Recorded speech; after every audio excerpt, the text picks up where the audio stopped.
Welcome back. This is next mission, and you may be wondering what happened to the previous mission. The sound got messed up, and nothing especially interesting happened, other than the fact that I was sailing towards Serbia, and then Serbia was taken while I was a day's way away from it, and I had to go to Fremantle all the way down to Australia.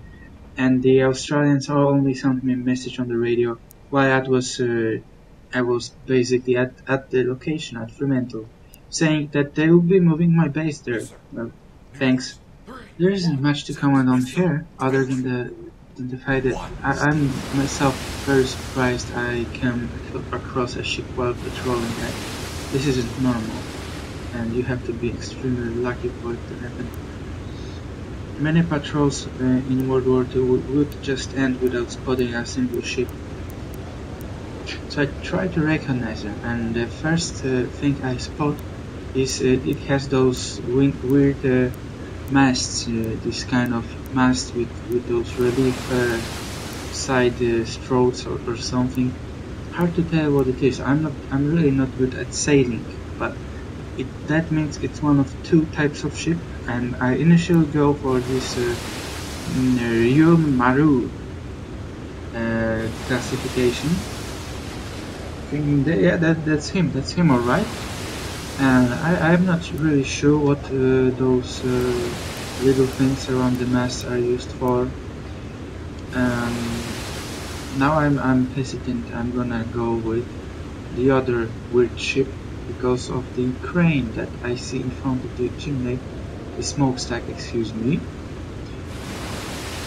And this crane is kinda crucial to this identification because it's the most noticeable difference at this range.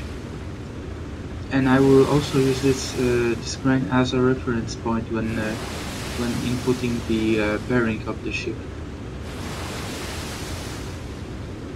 I try to observe him with the observation deck, binoculars kind of thing.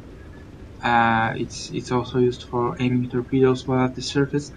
I'm not sure what it's called, but it's not stabilized, and you cannot hope to stabilize it because it doesn't really have enough adjusting possibility, and it just goes up and down all the time.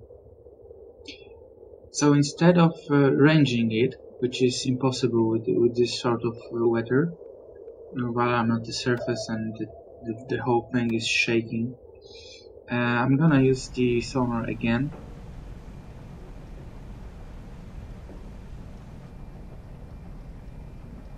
Yes, sir.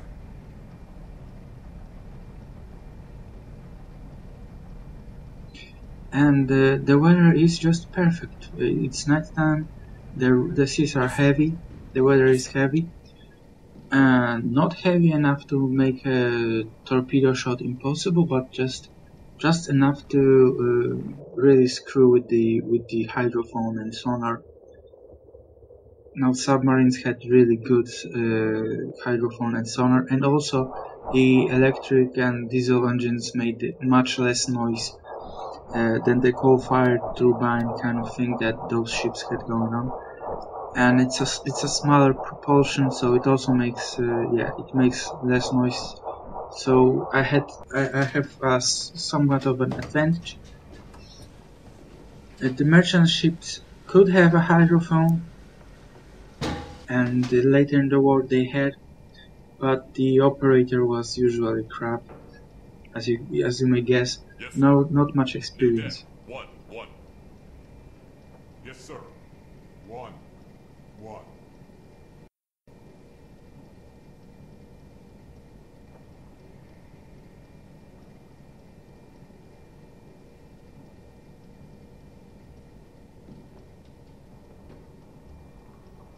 I see the guy. He must be like 20-30 degrees aspect. And this is where I confirm my identification.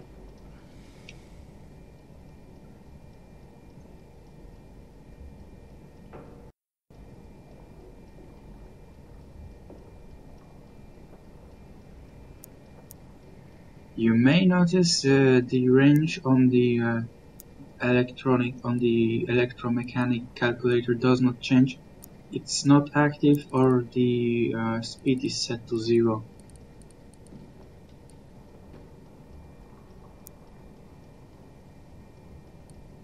And this time he's already close enough so I can range him. And I'm accelerating the time, and I once again wonder if that's the correct ship. It seems to have a camouflage on this side, the kind that would break up the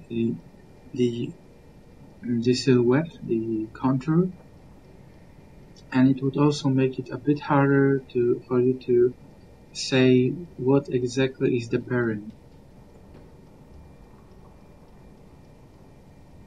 So right now I'm waiting for the 45-degree angle, and the way you recognize it, and I set it in and I wait for it, is you see the little air gap on the picture, on the drawing, between the smokestack and the crane in front of it, and you're waiting for that to look exactly the same, and this is your 45-degree angle. Now, checking the draft, if the weather is heavy, if the storm is setting in, you want to run the torpedo a little bit more shallow, because it can go a bit, it can just go below the ship because of the waves. The ship is bouncing up and down, torpedo might be fooled by the weather. And I'm firing the spread. I'm firing the spread only towards the right side.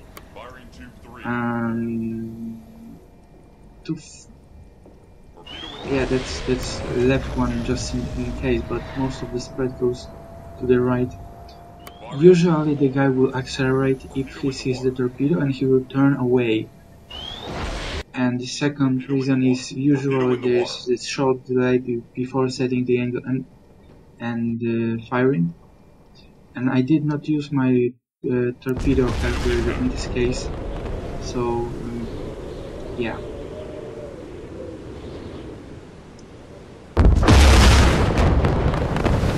But this aiming seems exact, quite accurate, and that's a 3 hits, and the whole thing is ablaze. Like from the stern to bow, it's all on fire.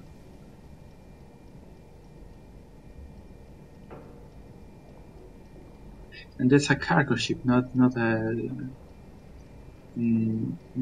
tanker. Yes, so surface the boat. Whatever he was carrying must have been quite explosive. Prepare to surface. Be ready on all 4 engines. Stand by to charge batteries. Need some rise on the planes.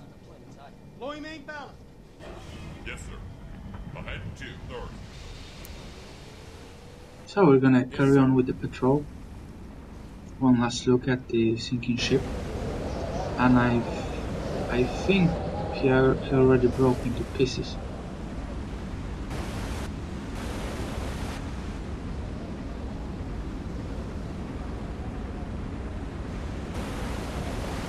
It's quite majestic sight. Alright, carry on.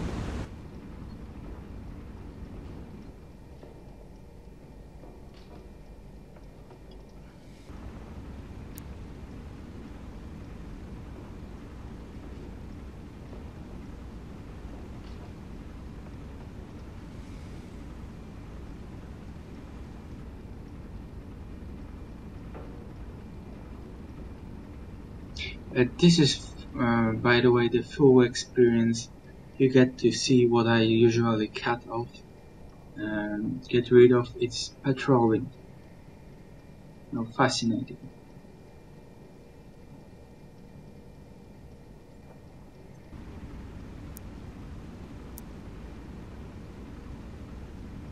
New message received.